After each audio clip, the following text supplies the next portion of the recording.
Imaginons un peu la scène. Une voiture qui roule sur une autoroute en pleine nuit. Ouais, le grand classique. La fatigue qui s'installe doucement, les paupières lourdes. Exactement. La tension baisse et le véhicule commence inexorablement à dériver vers le fossé.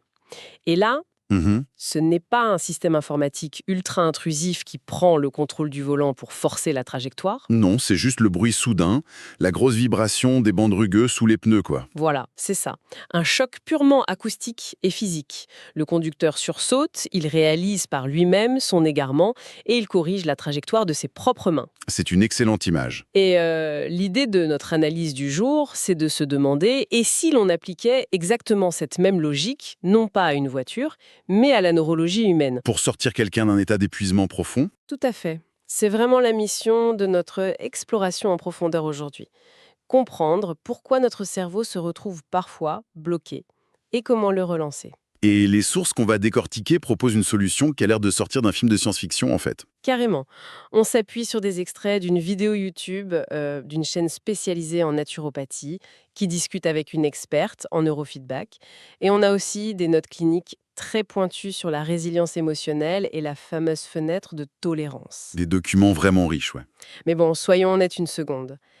L'idée d'utiliser de minuscules coupures dans une piste musicale pour réinitialiser le système nerveux, Ça paraît un peu fou. bah oui, on a l'impression que c'est un effet placebo magnifié.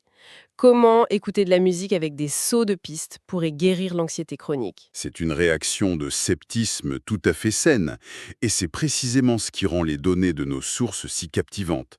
Parce que cette technologie douce, elle n'est pas expérimentale, elle a 25 ans. 25 ans, c'est dingue. Ouais. Le truc, c'est qu'on vit à une époque de surcharge cognitive totale. Des millions d'années d'évolution ne nous avaient absolument pas préparés à ça. C'est clair, on est bombardé d'informations. Et quiconque écoute attentivement notre société aujourd'hui, constate cette épidémie silencieuse. Des cerveaux qui tournent à vide. Épuisé par une alerte permanente, oui. Voilà. Et pour comprendre comment une simple altération sonore peut avoir un impact, il faut d'abord comprendre comment notre cerveau perd le fil, comment il s'enferme lui-même. D'accord, alors décortiquons un peu tout ça. Parce que à la base, le cerveau est une machine d'autorégulation absolument parfaite. Absolument. Il régule tout. Je veux dire, on va courir, on a trop chaud, hop, on transpire. Une moto bruyante frôle le trottoir, on saute en arrière par réflexe. Oui. Qui gère le sommeil, les hormones, la survie pure. C'est une horloge suisse. Ce qui m'amène à cette fameuse fenêtre de tolérance évoquée dans les notes cliniques. Ce n'est pas juste un concept abstrait, hein? Non, pas du tout. Ce qui est absolument fascinant ici, c'est que c'est un espace biologique très concret. C'est notre capacité à intégrer nos émotions tout en maintenant nos capacités physiques et cognitives. Tant qu'on est dans cette fenêtre, un embouteillage ou une remarque désagréable au bureau, on gère. Voilà, ça glisse. Mais du coup, si le cerveau est si intelligent, pourquoi finit-on par s'effondrer sous le stress? Pourquoi cette fenêtre se referme-t-elle? Eh bien, pour saisir ça, il faut regarder comment le cerveau se régule. En fait, il cherche en permanence des différences. Des différences, c'est-à-dire? Le système nerveux scanne l'environnement pour détecter des variations. Une mauvaise nuit, un coup de stress ponctuel de quelques jours, le cerveau gère. Il détecte l'anomalie, s'adapte, puis revient à la normale quand la crise passe. Ok, donc pour des crises courtes, tout va bien. Ouais, mais nos sources pointent un problème majeur. Si un état problématique s'installe et les notes mentionnent spécifiquement une limite d'environ 21 jours, la donne change. 21 jours, c'est super précis. Il se passe quoi au bout de 3 semaines de stress ou de trauma complexe continu? Le cerveau ne perçoit plus de différence. Le stress devient sa nouvelle norme. Ah, il s'habitue à l'alarme en fait. On lit un bouquin à côté sans même l'entendre. C'est la métaphore parfaite. Sauf que l'incendie chimique continue. Et c'est là que le cerveau bascule dans ce fameux mode par défaut. Le mode par défaut, comme un ordinateur qui surchauffe et qui passe en mode sans échec. Tout à fait. L'ordinateur coupe les beaux graphismes et garde juste le processeur vital. Le cerveau fait pareil. Il coupe la créativité, l'empathie, la régulation fine. Il opère au strict minimum pour la survie. Et la conséquence pour la personne, c'est ce sentiment de perdre pied. La fenêtre de tolérance rétrécit drastiquement. Ouais, elle devient minuscule. La moindre contrariété, un café renversé, et c'est l'effondrement total. Parce qu'il n'y a plus aucune réserve d'énergie pour absorber la nuance. D'accord. Et c'est là que ça devient vraiment intéressant au niveau des solutions. Ah oui, le changement de paradigme est radical. Parce que quand j'entends le terme entraînement cérébral, moi j'imagine tout de suite un effort mental épuisant, genre faire des sudoku géants ou lutter consciemment contre ses pensées. Et c'est normal que tu penses ça parce que c'est ce qu'on faisait avant. C'est ce que nos sources appellent le neurofeedback linéaire. Linéaire, d'accord. Comment ça marchait? C'était une approche très fragmentée. On traitait symptôme par symptôme. Et surtout, ça exigeait un travail conscient et laborieux de la part de l'utilisateur. Un vrai parcours du combattant. Ouais. On branchait la personne et elle devait se concentrer activement devant un écran pour forcer son cerveau à corriger ses ondes, avec des protocoles hyper lourds, genre 10, 20, voire 30 sessions par symptôme. Mais c'est une torture, hein? Demander à quelqu'un qui est déjà en mode survie, sans énergie, de fournir un effort cognitif intense, c'est comme demander à quelqu'un qui a les deux jambes cassées de courir un sprint pour guérir plus vite. C'est exactement ça. Et les taux de découragement étaient énormes. Mais si l'on relie cela à une perspective plus globale, c'est là qu'intervient le neurofeedback dynamique. C'est ça la fameuse technologie qui a 25 ans? Voilà, le système neuro-optimal spécifiquement, inventé il y a 25 ans par deux psychologues cliniciens américains.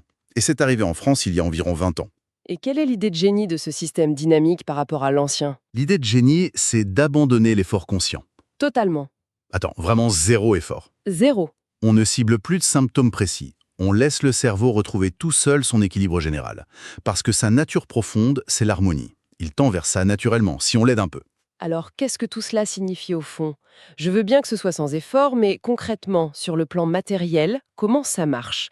La personne arrive dans le cabinet et ensuite? L'installation est super simple en apparence, mais très technique derrière. La personne s'installe confortablement dans un fauteuil et on l'équipe de 5 capteurs. 5 capteurs, ok. Placés où? 2 capteurs principaux sur la tête et 3 capteurs de référence sur les oreilles. C'est tout. Et ces capteurs sont reliés à quoi? Un ordinateur doté d'un logiciel EEG, donc d'électroencéphalographie, extrêmement perfectionné. Il va lire l'activité électrique du cerveau, hertz par hertz, plusieurs centaines de fois par seconde. D'accord, donc il ne lit pas les pensées, on est bien d'accord. Ah non, pas plus tout. Il lit juste l'instabilité électrique. Et au tout début de la séance, le logiciel calcule la norme cérébrale spécifique de cette personne-là. Sa propre ligne de base, en fait. Exactement. Du sur-mesure absolu. Et la musique dans tout ça? Pendant ce temps, la personne écoute une musique de relaxation, souvent des compositions de Jeff Bova, créées exprès pour le Zengar Institute.